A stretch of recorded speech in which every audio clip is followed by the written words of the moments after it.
So broccoli is one of my favorite foods, and so is cheddar. So let's see what we can make. Broccoli today because I love to keep it in the fridge just for snacking. It's really wonderful. I'm going to steam this for about 6 minutes and then I'm going to check on them. Most likely it'll take about 12 minutes. I'm only going to use a couple cups of milk, so that should be more than enough. I'll just leave this aside. So broccoli says about 3 more minutes. I think that's right on schedule. It's been steaming for about 6 minutes. Absolutely perfect. So I'm going to pull it aside here. Dump this water. Put this back in here. And this will keep warm, but it'll stop cooking. So, there's that. This is such an easy one. Now I'm going to use all the butter. That's a good couple tablespoons of butter there.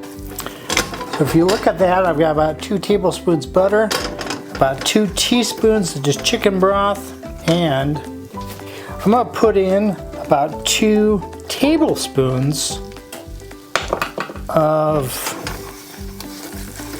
flour. Now this will be my thickening agent. I'll be using whole milk today.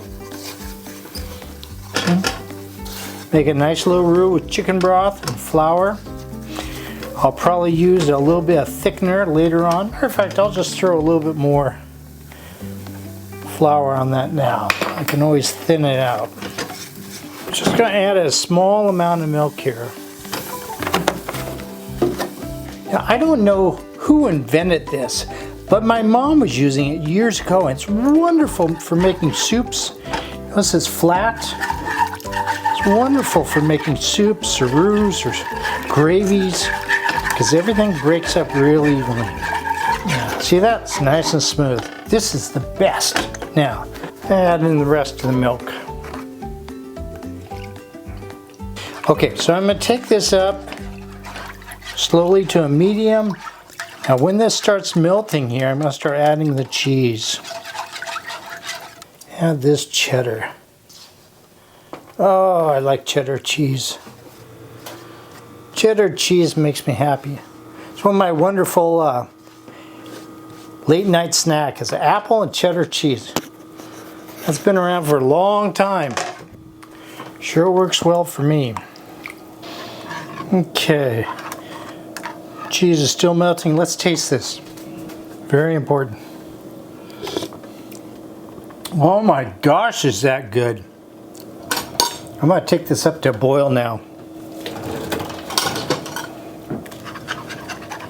So I've got this on medium high. All the cheese seems to be fairly well melted. And I kind of turned it down to about medium because I don't want to burn the base. This base, you could actually use it for a baked potato, whatever your heart's desired.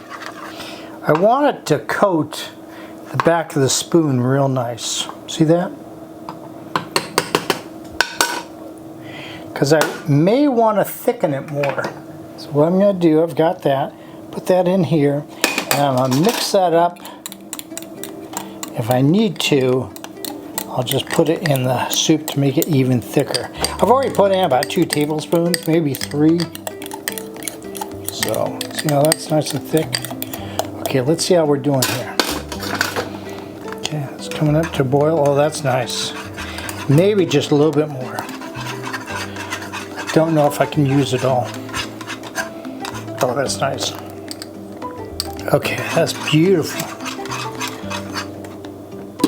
Got this turned off. I don't like too hot of soups. So I'm going to take this, I'm just going to let it cool down on its own. Clean up the kitchen. I'll be ready in just a moment. Oh yes. Oh, man, I'm so proud of me. Like I've said many times, you gotta like you. Now notice the broccoli, how well it's cooked. Not too much, not too little. So it still has its shape.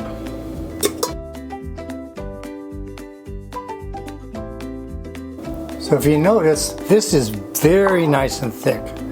Just the way I like it. Oh yes. Heck, if you wanted to, you could just serve the broccoli with this over the top. My gosh, that looks wonderful. Yeah, a couple little pieces here to go across the top. Nice lightweight so they don't sink. Got your bite-sized pieces inside. Ah, lovely. And then more cheddar cheese, a little bit greens, green onions, and just because I can, touch a red pepper. Oh, lovely! Isn't that beautiful? Cheddar cheese and broccoli soup to serve to kings and queens.